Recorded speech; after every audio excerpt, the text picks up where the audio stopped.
Hello students. हम लोगों ने बेटा अभी तक जो लास्ट वीडियो हुई थी उसमें हमने नेफ्रॉन का स्ट्रक्चर ड्रॉ किया था और नेफ्रॉन का स्ट्रक्चर कैसे होता है उसको डिस्कस किया था। आज हम करेंगे कि ह्यूमंस के अंदर जो हमारी किडनीज हैं वो किडनी यूरिन फॉर्मेशन कैसे करती हैं और उसके थ्रू हमारी बॉडी से एक्सक्रीशन कैसे करवाती हैं। तो देखिए बहुत ही सिंपल है, कोई कॉम्प्लिकेशन नहीं है इसके अंदर कि आपको समझ में नहीं आए या कुछ और कोई प्रॉब्लम हो। डायग्राम को देख के घबराने की जरूरत नहीं है, बहुत ही सिंपल डायग्राम है। हमने देखिए बड़ी आसानी से पिछले वीडियो के अंदर क्या बनाया था, नेफ्रॉन का स्ट्रक्चर बनाया था। अगर आपको याद हो तो नेफ्रॉन का जो फर्स्ट जो पार्ट होता है उसे हम कहते हैं बोमेन्स कैप्सूल। और ये बोमेन्स कैप्सूल देखो मैं आपको डायग्राम में दिखा रही हूँ, ये है। ये थोड़ा सा टेढ़ा कर दिया है, कोई बात नहीं, इस तरीके से बना सकते हैं बोमेन्स कैप्सूल, ऐसे भी हो सकता है। ठीक है, हमने ऐसे बनाया था, इसमें इन्होंने ऐसे देना रखा है, कोई बात नहीं। तो ये जो है बोमेन्स कैप्सूल, इस बोमेन्स कैप्सूल में देखो एफरेंट आर्टरियोल, ये ब्लड लेके एक आर्टरी जाती है अंदर और यहाँ पर एक कैपिलरीज का नेटवर्क बन जाता है, गुच्छा सा बन जाता है। उस गुच्छे को हमने क्या कहा था, ग्लोमेरुलस, है ना। और फिर वहां से सारी ये कैपिलरीज फिर एक मोटी पाइप में बन जाएंगी, कन्वर्ट हो जाएंगी, उसे हम इफरेंट आर्टरियोल कहेंगे। ब्लड को ये यहाँ से निकाल के ले जाएगा। अब जब ये एफरेंट आर्टरियोल ब्लड को यहाँ इसमें लेकर आती है तो इस ब्लड के अंदर भाई हमारा अमोनिया होता है, सॉरी नॉट अमोनिया, हमारा यूरिया होता है। अमोनिया को हमारी बॉडी ने यूरिया में कन्वर्ट कर दिया था और ब्लड के अंदर डाल दिया था। अमोनिया जो है वो यूरिया में कहाँ कन्वर्ट होता है, हमारी लीवर के अंदर। हमारे लीवर से यूरिया बना और वो यूरिया जो है ब्लड के अंदर डाल दिया जाता है। अब ब्लड यूरिया के समेत बाकी सब चीजों के लेके, जैसे ऑक्सीजन भी होगी उसके अंदर आपके ग्लूकोज होगा, अमाइनो, सब कुछ जो भी ब्लड के अंदर होता है सभी चीजों को लेकर किडनी में आ जाता है और किडनी को कहता है कि मुझे फिल्टर कर दो। ठीक है, अब ये जो ब्लड आया इसके अंदर एक प्रेशर होता है। ठीक है, ब्लड का जो प्लाज्मा है ना, तो जो लिक्विड पार्ट होता है उस वाटर या उस प्लाज्मा के अंदर एक प्रेशर होता है, उसको हम कहते हैं हाइड्रोलिटिक प्रेशर। तो उस प्रेशर से अब ये जो बोमेन्स कैप्सूल है ये तो खाली पड़ा है, इसके अंदर तो कोई प्रेशर है ही नहीं, लेकिन कैपिलरीज के अंदर बहुत सारा प्रेशर है। तो हायर प्रेशर से लोअर प्रेशर की तरफ आपका जो भी छलनी हो सकती हैं चीजें वो यहाँ पर पहुंच जाएंगी। कहाँ, बोमेन्स कैप्सूल के अंदर। अब देखो इन सब चीजों को सपोर्ट करती हैं बहुत सारी चीजें। छलनी हो, इस चीजों को कौन सपोर्ट करता है कि पहली बात कैपिलरी जो है वो आपकी सिर्फ एक सेल थिक है। एक सेल का मतलब जो बहुत पतली लेयर है उसकी सेल्स की, तो उसमें से आपका ब्लड बाहर निकल सकता है। उसके बाद ये जो बोमेन्स कैप्सूल है ना, इस बोमेन्स कैप्सूल का जो एपिथेलियम है ये भी वन सेल थिक ही है और उसके जो सेल्स हैं वो स्पेशल सेल्स होते हैं और हम उनको कहते हैं पोडोसाइट्स। क्या बोलते हैं, पोडोसाइट्स। ये जो पोडोसाइट सेल्स हैं स्पेशल, इनके अंदर स्लिट होती है। स्लिट मतलब पता है ना, छेद होते हैं। तो उन पोडोसाइट्स के अंदर से आपका ब्लड जो है निकल सकता है, यानी कि डिफ्यूजन हो जाएगा, higher pressure to lower pressure. अब बात आती है क्या क्या चीजें इसके अंदर चली जाएंगी। अब भाई जो भी छलनी से पास हो सकता है वो हो जाएगा, नहीं हो सकता, मोटा पार्टिकल है तो वो नहीं होगा, है ना।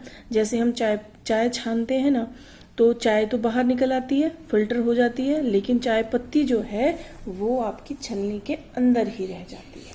उसी तरीके से हमारा ये जो ब्लड है इसके अंदर आएगा, उस ब्लड में से आपका प्लाज्मा आ जाएगा, सारा तकरीबन सारा पानी आ जाएगा, आपका ग्लूकोज आ जाएगा, आपका यूरिया आ जाएगा, सोडियम आ जाएगा, क्लोराइड आ जाएगा, पोटेशियम आ जाएगा, बहुत तरह के सॉल्ट्स आ जाएंगे।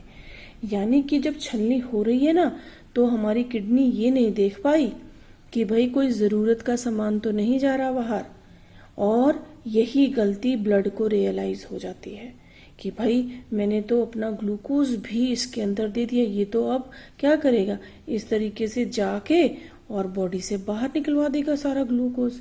ग्लूकोज तो हमने डाइजेशन में इतनी मेहनत करके बनाया था, है ना। और उसी तरीके से हमारे बहुत सारे हार्मोन्स हो सकते हैं जो यूजफुल होंगे, या और भी बहुत सारी चीजें, सोडियम हो सकता है, क्लोराइड हो सकता है, ये सारी की सारी चीजें हमारी बॉडी को चाहिए होती हैं। तो भाई एक्स्ट्रा है तो चले जाओ बाहर, लेकिन अगर बॉडी में उस चीज की कमी हो रही है, पानी की कमी हो रही है, तो हम इतना पानी कैसे वेस्ट कर सकते हैं, ठीक है। तो अब क्या होता है कि आपका ये जो फिल्टर हुआ ना, देखो बड़ी बड़ी बारीक फिल्ट्रेशन हुई है। बारीक मतलब सेल्स के अंदर से निकल निकल के फिल्टर हुआ है। पहले जो कैपिलरी के सेल थे उसमें से निकला, फिर बोमन्स कैप्सूल के जो सेल्स थे उसमें से निकला, और वो सारा फिल्ट्रेट कहाँ आ गया, इस कैविटी के अंदर। ये जो है ना बोमन्स कैप्सूल अंदर से खाली है, ये तभी तो हमने इसको ट्यूब्यूल कहा है। ट्यूब्यूल मतलब ट्यूब लाइक स्ट्रक्चर, ये अंदर से खाली है। तो जो हमारा छलनी होगा ना, उसको तो हम क्या कहेंगे, अल्ट्रा फिल्ट्रेट। क्या कहेंगे, अल्ट्रा फिल्ट्रेट। और प्रोसेस को क्या कहेंगे, उसको कहेंगे अल्ट्रा फिल्ट्रेशन। चाय पत्ती हमने छान ली, चाय हम छानते हैं ना, तो चाय छानने को क्या कहा, अल्ट्रा फिल्ट्रेशन। और जो चाय छनकर आ गई कप के अंदर, उसे कहेंगे अल्ट्रा फिल्ट्रेट। ये दो वर्ड्स दिमाग में थोड़ा सा बिठाओ कि अल्ट्रा फिल्ट्रेट क्या होता है, जो चीज छलनी होकर आ गई कहाँ, ट्यूब्यूल के अंदर, नेफ्रॉन के अंदर, और जो चीज बच गई वो कहाँ है, आपके ब्लड के अंदर ही रह गई। अब ये जो भी ब्लड था वो इस तरीके से बाहर निकला, ठीक है। यहाँ निकलने के बाद उसको रियलाइज हुआ मेरी तो बहुत काम की चीजें रह गई। तो ये क्या करता है, इस नेफ्रॉन को देख रहे हो, फिर दोबारा से घेर लेता है, टच करेगा इसको, पॉइंट ऑफ कॉन्टेक्ट्स बनेंगे, और जहां जहां कॉन्टेक्ट होगा फिर वहां से वो कहेगा मेरी चीज वापस दो। जैसे पीसीटी है ना, ये बोमन्स कैप्सूल के बाद क्या है, देखो ये उबड़ खाबड़ सा यूं चल रहा है, इसे क्या कहते हैं, PCT, proximal convoluted tubule. Nephron का डायग्राम को रिवाइज कर लो अगर भूल गए हो तो, ठीक है।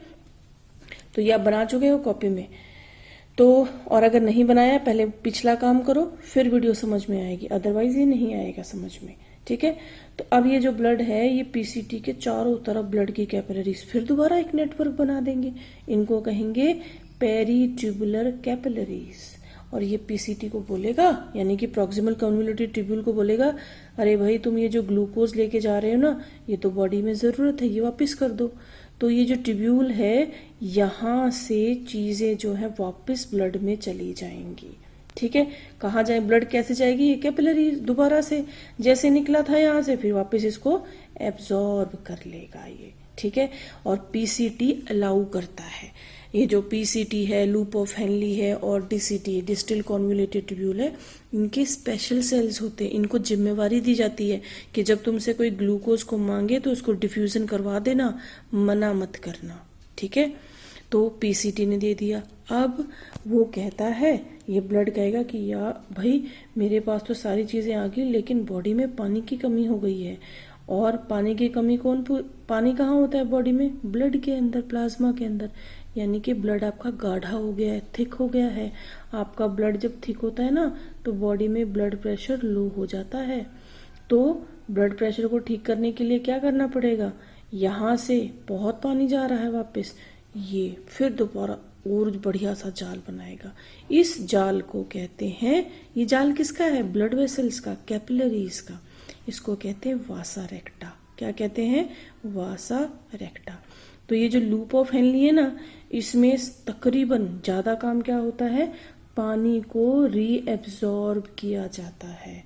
जो ये तो अल्टीमेटली ट्यूब्यूल कहाँ लेके जाएगा, बॉडी से बाहर ले जाएगा इस पानी को यूरिन की फॉर्म में।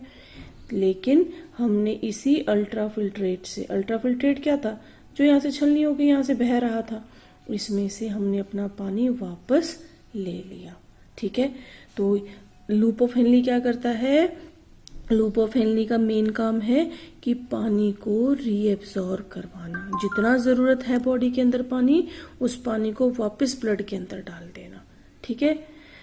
अब अगर हमारी बॉडी में ज्यादा पानी है, हमें पानी की जरूरत नहीं है, तो फिर वो वापस भी मतलब उसी के अंदर भी रह सकता है, ठीक है। रीएब्जॉर्प्शन का मेन काम पानी का कहाँ होगा, लूप ऑफ हेनली में।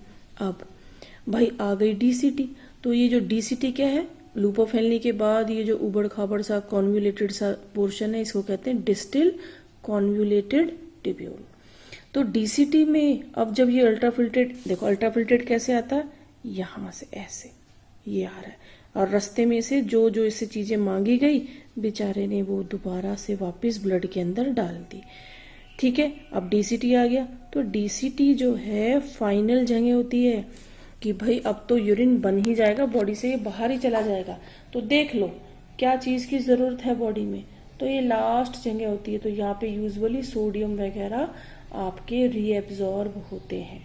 ओके, अब देखो अगर गलती से कोई चीज ब्लड के अंदर भी रह गई जो ज्यादा है अमाउंट में और उसको हमें बाहर निकालना है, तो यहाँ पर ये जब दोबारा ये घेरा बना रहा है ना पेरीट्यूबुलर कैपिलरीज एंड वासा रेक्टा, तो ये कुछ चीजें को जो ब्लड है इसके अंदर भी डाल देता है, सिक्रीट भी कर देता है। ब्लड वेसल्स भी सिक्रीट करते हैं ट्यूब्यूल के अंदर कि भाई अरे ये तो रह ही गया, इसको तो बाहर निकालना था, इसको भी ले जाओ। ठीक है, समझ में आई बात। तो ये जो नेफ्रॉन है इसके अंदर दो प्रोसेस हुए। क्या क्या हुए, देखो पहला तो रीएब्जॉर्प्शन हुआ। रीएब्जॉर्प्शन उन चीजों का होता है जो बॉडी में जरूरत है जिनकी। ठीक है, और रीएब्जॉर्प्शन कहाँ से होगा, ट्यूब्यूल से। किसके अंदर होगा, ट्यूब्यूल से। कहाँ होगा, ब्लड के अंदर होगी चीज। ठीक है, ये बात समझ में आई। उसके बाद जो दूसरी चीज होगी वो होगी सिक्रीशन। सिक्रीशन कहाँ पर होगी, अगर कोई चीज वेस्ट है, ज्यादा है बॉडी में अमाउंट में, उसको बाहर निकालना है, तो ब्लड से वो चीज हमारी कहाँ चली जाएगी, ट्यूब्यूल के अंदर। ट्यूब्यूल मतलब पता है ना, ट्यूब्यूल का मतलब होता है भाई ये जो रास्ता, इतनी बार बता चुकी हूँ, प्लीज याद कर लो, इसको हम ट्यूब्यूल कहते हैं। ओके, क्योंकि ये ट्यूब जैसा है। ओके, तो सिक्रीशन हुआ और रीएब्जॉर्प्शन हुआ, दो पोर्शन हो गए। अब जो भी अब बच जाएगा वो इस कलेक्टिंग डक्ट में चला जाएगा। ठीक है, ये कलेक्टिंग डक्ट होती है, और ये कलेक्टिंग डक्ट आखिर में कहाँ जाएगी, यूरेटर में। यूरेटर वो पाइपलाइन है भाई जहां से हम यूरिन को अपनी बॉडी से पास आउट करवाएंगे। ठीक है, आ रही है बात समझ में। तो ये तो था भाई हमारा यूरिन बनाने का प्रोसेस। अब दो चीजें इसमें भी हम यहाँ पर ध्यान देते हैं कि इसमें हमने किया क्या है इस वीडियो के अंदर। इस वीडियो के अंदर हमने ये देखा कि अल्ट्राफिल्ट्रेशन क्या होता है। अल्ट्राफिल्ट्रेशन मतलब बोमन्स कैप्सूल में आपका ब्लड जो है फिल्टर होके यहाँ पर आ जाएगा। उसके बाद हमने रीएब्जॉर्प्शन देखा कि पेरीट्यूबुलर कैपिलरीज और वासा रेक्टा ने सारी चीजों को रीएब्जॉर्ब कर लिया जो बॉडी के अंदर रिक्वायर्ड थी। उसके बाद देखा सिक्रीशन। सिक्रीशन के अंदर क्या हुआ कि हमारा जो ब्लड है उसने ट्यूब्यूल के अंदर कुछ चीजें डाल दी जो हमारी बॉडी को नहीं चाहिए। ठीक है, अब इस वीडियो के बाद मैं आप लोगों को कुछ नोट्स दूंगी जिसके अंदर ये लिखा है कि पीसीटी के अंदर क्या होगा, कौन कौन सी चीजें रीएब्जॉर्ब हो सकती हैं या सिक्रीट हो सकती हैं, लूप ऑफ हेनली में क्या होगा और डीसीटी में क्या होगा। ठीक है स्टूडेंट्स, और उसके बाद में फिर आपको ये वीडियो समझिए, उसके बाद मैं आपको नोट्स दे रही हूँ। Thank you students.